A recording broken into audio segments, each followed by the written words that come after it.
Ravi de vous retrouver pour un nouveau point de marché. Soyez toutes et tous les bienvenus, c'est Ricky et aujourd'hui on va parler du SP500, essayer de trouver des plans pertinents, intéressants qu'on peut essayer de travailler dans le sens des tendances. On va revenir d'ailleurs sur ces aspects de tendance dans un instant, mais avant comprenons l'environnement et les sujets dans lesquels nous sommes. Vous le savez, hier on avait des chiffres importants qui ont été publiés, l'inflation du côté des États-Unis qui est ressortie globalement conforme à ceux qu'on attendait. Seul point intéressant, c'est que l'inflation annuelle, donc comparée de juillet à juillet d'un point de vue annuel et non pas mensuel, est ressortie plus basse qu'attendu. Et surtout, une donnée importante que je lisais, c'est que c'est la première fois qu'elle est en dessous du seuil des 3%.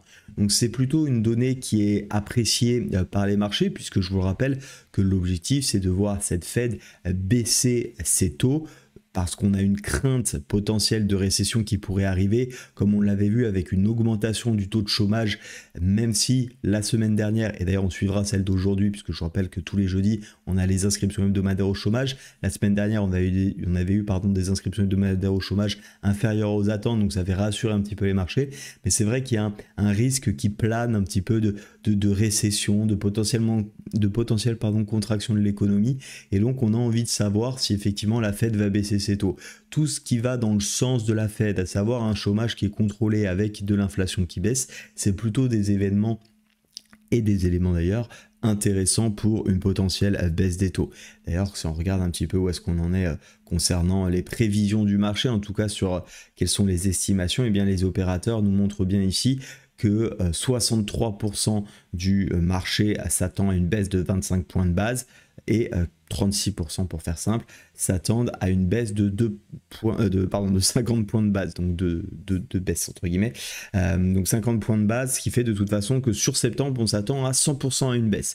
Donc il faut bien comprendre à partir de ces éléments là que tout ce qui viendrait contrebalancer une baisse des taux, et en tout cas une baisse avec une certaine certitude, va rajouter de la tension sur les marchés. C'est ce qui s'était passé lorsqu'on avait eu les chiffres par exemple du chômage qui a été moins bon qu'attendu, plus effectivement l'aspect de carry trading, la stratégie de carry trading qui était remise en question par l'augmentation du côté de la BOJ des taux, et bien tout ça fait que ça fait trembler les marchés. Et c'est toujours par rapport à ce que prévoit le marché qu'on a effectivement nos graphiques qui bougent. Donc on sera attentif bien évidemment aujourd'hui à ce qui se passera.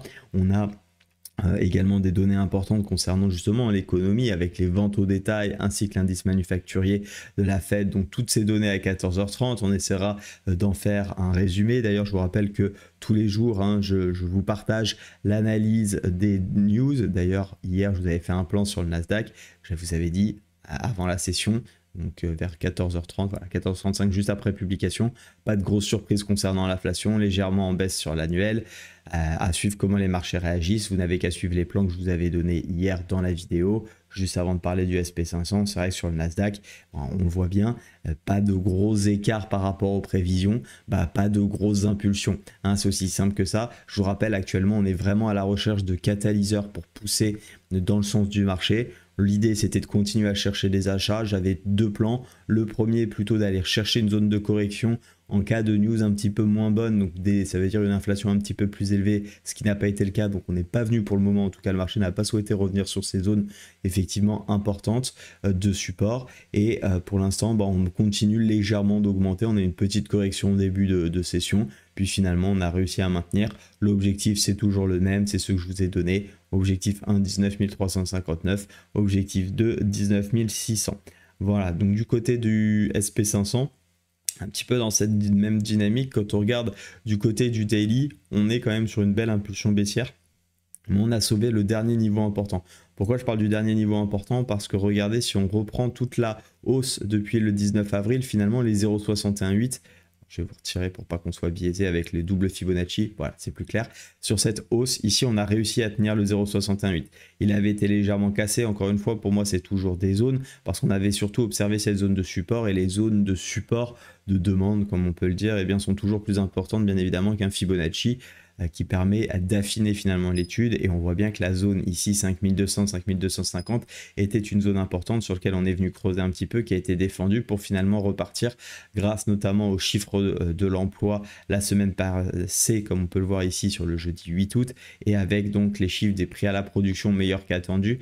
mardi 13 août. Mon plan, moi, il était déjà établi. Je reviens quelque peu en arrière puisqu'on l'avait fait avec les membres. C'était plutôt d'essayer de reprendre des achats tant que cette zone ne cédait pas. Et vous voyez, j'avais cette flèche qui partait vers le bas. C'était si et seulement si on venait casser. On voit que ce scénario n'a jamais eu lieu. On peut donc le supprimer et se concentrer pleinement sur notre scénario acheteur. Et mon scénario acheteur, c'était pas non plus de me précipiter. Alors il y avait une première combinaison, c'est ce qu'on s'était dit, c'était qu'on pouvait effectivement essayer de travailler directement le retournement comme on l'avait vu d'ailleurs sur le W du côté du Nasdaq. Ici c'est vrai que j'étais un petit peu moins chaud de mon côté. Alors bravo à ceux qui ont su travailler ça parce qu'on voit que c'était très bien et c'était plutôt intéressant hein, malgré tout. Figure de retournement, on accompagnait jusqu'à la prochaine zone ici de résistance. J'étais un petit peu moins emballé par ce plan tout simplement parce qu'on était face à une grosse structure baissière. Encore une fois, je pense qu'il fallait un petit peu plus de catalyseur et voilà, mon plan c'était plutôt de rester à l'écart sur cette zone là. Bravo à ceux qui ont su travailler. Encore une fois, je ne vais pas aller contre mon plan parce que je vois le marché qui monte et qui me donne entre guillemets plus ou moins raison. Mon plan c'était d'attendre, j'attends. Point barre.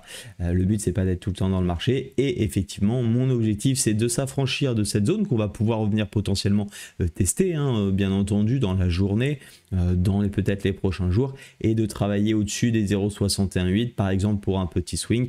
Pourquoi les 0,618? Parce que dans mes façons de regarder et d'utiliser le Fibonacci, on a des niveaux de retracement potentiel d'une impulsion d'une tendance. Donc là on a cette impulsion baissière qui s'inscrit quand même cette impulsion baissière plutôt dans un cadre, et vous le savez sur les indices, dans une tendance haussière. Donc je vais considérer finalement que la tendance baissière, au-delà des constructions de prix de la théorie d'eau, un autre élément, c'est que si on dépasse les 0,618, eh bien il y a de fortes chances que finalement cette impulsion soit terminée, puisque c'est des niveaux, pour moi c'est le dernier niveau de retracement qui m'intéresse. Il en existe d'autres, moi c'est celui que je considère parce que j'estime que c'est celui qui marche le mieux. Je rappelle que par ailleurs hein, les 0,5 ne sont pas un niveau de Fibonacci, c'est un niveau qu'on est venu rajouter et que j'utilise à titre personnel dans le Fibonacci, mais vous regardez la suite des chiffres de Fibonacci, le 0,5 n'en fait pas partie, hein. Petit rappel à ce niveau là. Donc pour moi c'est vraiment le 0,618 qui est important. Si on le casse, alors potentiellement et statistiquement, encore une fois, hein, pas de garantie, mais il y a de chances qu'on aille rechercher les 100%. Et donc dans ce cas-là, essayer de se positionner au meilleur et au meilleur prix, aux meilleures configurations dans la zone des 5500 pour faire simple.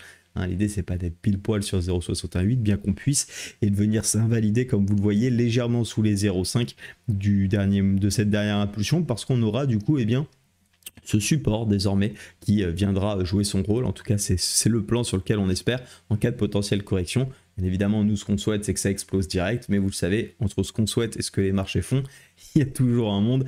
Donc on laissera le marché réagir, agir, se développer. Pour ma part, je pense qu'encore une fois, vous le savez, il y a eu un excès de crainte ici, un excès vraiment de réaction avec beaucoup de ventes et un peu de panique qui s'est instaurée. Et finalement, les chiffres pour l'instant nous montrent que l'inflation hier est plus ou moins contrôlée. En tout cas, elle n'est pas en hausse. Les prix à la production étaient plutôt une bonne nouvelle. Et encore une fois, ça a souvent un impact pour le futur. Charge à nous de voir ce qui se passera aujourd'hui sur les inscriptions hebdomadaires à l'emploi et les ventes au détail. Mais si on a encore des chiffres qui poussent de manière positive pour les marchés, il n'y a pas de raison finalement qu'on n'aille pas chercher cette zone des 5721, à mon sens, jusqu'à bien évidemment invalidation du marché. Et donc, vous avez mon plan pour aujourd'hui et surtout pour les prochains jours sur le SP500. N'hésitez pas à liker ces vidéos si vous les aimez, ces points de marché. Ça me permet vraiment de donner de la visibilité, de la partager au plus grand nombre. Ça me remercie aussi pour le travail que je fais. Et venez me voir sur le canal Telegram. J'ai fait un petit exercice également hier sur un calcul de pips. Je vous invite à y participer. Il y a vraiment énormément d'erreurs et je ne comprends pas comment on puisse vouloir faire du trading si on ne sait pas répondre de manière correcte à cette question. J'ai d'ailleurs une formation qui sort prochainement sur le money management. Je pense qu'elle va faire du bien à beaucoup d'entre vous parce que franchement, si on ne connaît pas la réponse à cette question, je ne vois pas comment on peut faire du trading rentable, qui plus est en Forex. Très belle journée à toutes et à tous. Merci pour votre soutien encore une fois et je vous dis à demain.